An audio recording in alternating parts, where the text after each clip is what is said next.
Тихий вечер на земле, соловейка угорит, трели рассыпает.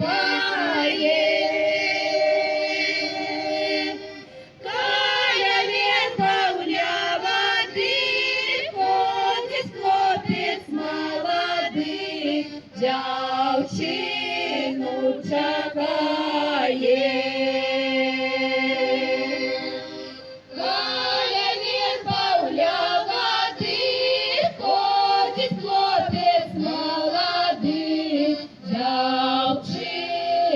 чакает.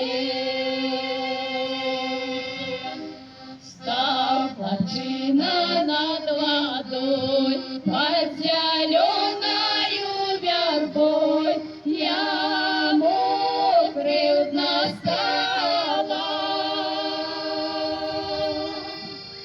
А девчина подошла, тихо хлопца обняла и поцеловала. А девчина подошла, тихо хлопца обняла и поцеловала.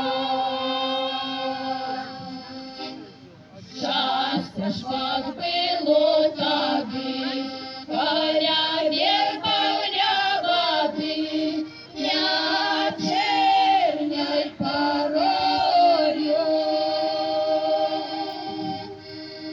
А за ухо не смолкал, свои крылья рассыпал над тихой водою.